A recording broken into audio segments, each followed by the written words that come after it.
I was single for quite a long time, in the early 80s. I'd like to thank you all for the most wonderful welcome. And also...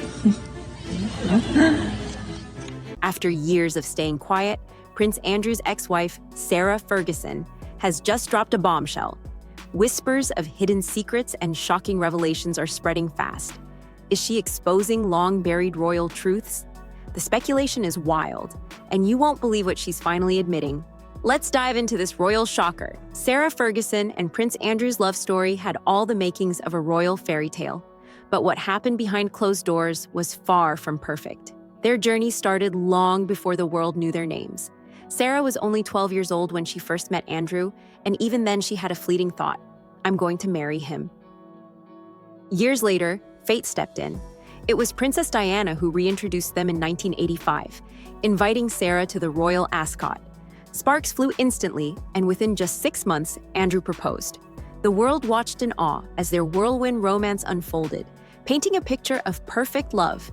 But even before they exchanged vows, there were signs that their relationship would not follow the traditional royal script. Well, I was there, so there was a dinner. I don't think it was quite as you might put it. Sarah was full of energy and charisma, a stark contrast to the reserved nature of royal life. While the public loved her, some in the royal circles saw her as too different. Despite their deep connection, love alone wasn't enough to shield them from what was to come. Little did they know, the pressures of royal expectations and the demands of duty would soon test their bond in ways they never imagined. When Sarah and Andrew married in 1986 at Westminster Abbey, the world stopped to watch. Over 500 million people tuned in to witness what seemed like the perfect royal love story. Sarah, dressed in an elegant gown, walked down the aisle with a radiant smile. But behind that smile was a realization: her life would never be the same. Later, she admitted that on that day, she gave up her anonymity. Becoming the Duchess of York meant stepping into a life of rigid traditions, constant scrutiny, and unrelenting public expectations. True, and I was unfortunately caught going through a door in the girls' house saying welcome. At first, Sarah embraced her new role with enthusiasm. Her warmth and humor made her stand out, earning her admiration from the public. But the same traits that made her beloved also made her a target. The media watched her every move, waiting for missteps. Still, in those early months, she believed that love would be enough to carry them through. She once said, "Love conquers all," but royal life would soon challenge that belief. Just 2 weeks after their grand wedding, reality hit. Andrew was called back to his naval duties, leaving his new bride to navigate this unfamiliar world alone.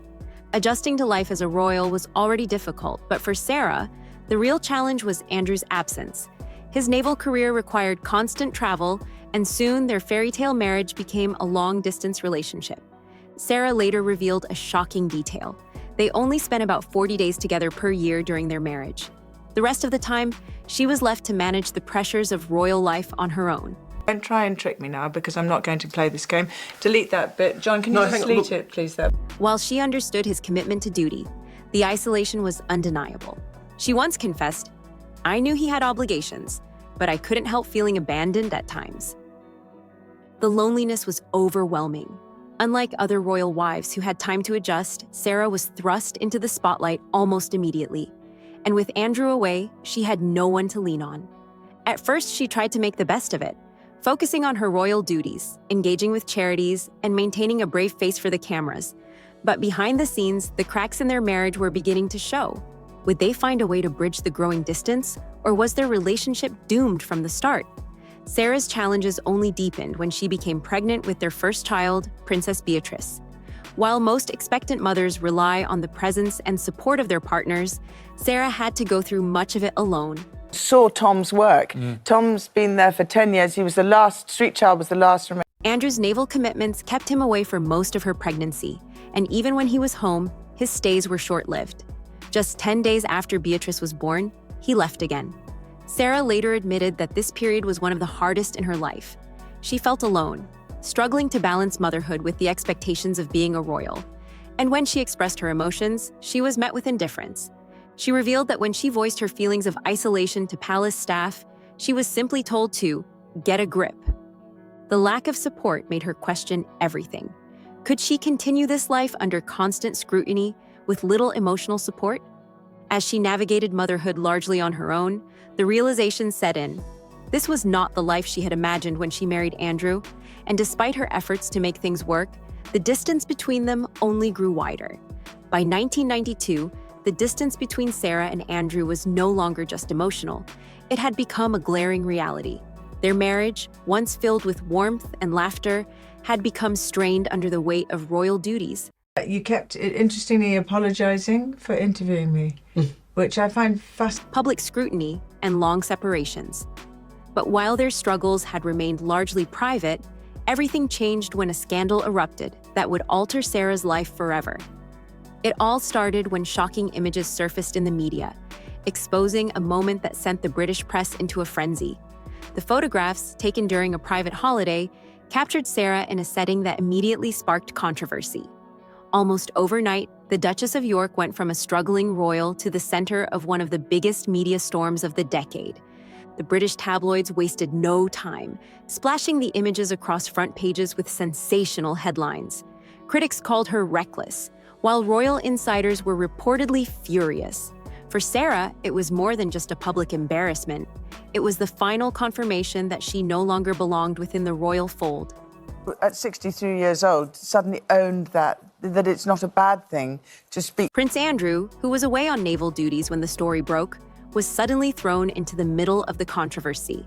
The scandal wasn't just damaging to Sarah's reputation, it also cast a shadow over Andrew, raising questions about his judgment and their marriage. While the couple had already been experiencing difficulties, this moment marked the breaking point. Within months, the royal family formally announced Sarah and Andrew's separation, a move that had been in the making but was now inevitable. However, the way Sarah was treated in the aftermath of the scandal revealed just how quickly things could change within the royal institution. Once welcomed as a fresh, lively presence in the family, she now found herself completely isolated. Reports surfaced that Queen Elizabeth had called her to Balmoral, where she was informed that her presence was no longer welcomed in the royal household. My deal was that I was marrying my man, who happened to be a prince and a naval officer. The message was clear. This was not a situation the monarchy could overlook. Despite the humiliation and media circus, Sarah remained determined to find a way forward. She knew she could not rely on the royal family for support, so she had to carve out a new path for herself. But the transition was far from easy. Suddenly, the woman who had once been part of one of the world's most prestigious families was left to navigate life on her own. Financial struggles soon followed, and Sarah was forced to take on various projects to sustain herself. Years later, Sarah shocked the world with an unexpected confession. She revealed that if given the chance, she would marry Prince Andrew all over again. In an era where most divorced couples keep their distance, her unwavering loyalty left many people baffled. She described Andrew as a great man with a great heart and emphasized that their bond had never truly been broken. For Sarah, their relationship was never about titles or status. It was about the deep connection they shared. And I was just still Fergie, wasn't married yet. And we went into this nightclub and... Even after everything they had been through, her statement reignited conversations about their unusual post-divorce relationship. Some saw it as proof of true devotion, while others questioned if there was more to the story. Despite the public scrutiny, Sarah has remained consistent in her message. She refuses to turn her back on Andrew. So what does this mean for their future? Could they ever rekindle their romance? Or will they remain forever linked in an unconventional friendship? Sarah Ferguson's unwavering support for Prince Andrew defies all expectations. At a time when most would choose distance, she has chosen loyalty. Their post-divorce bond is unlike anything we've seen in royal history. They continue to live together, support one another, and remain family despite no longer being married. Is their relationship proof that love doesn't have to end with divorce? Or is there a deeper reason why Sarah continues to stand by Andrew, no matter the circumstances? One thing is certain, Sarah's latest revelation has left the world talking. What do you think? Is her loyalty admirable, or does it raise more questions? Let us know your thoughts in the comments. And if you want more shocking royal stories, be sure to watch our next video. You won't want to miss what we've uncovered next.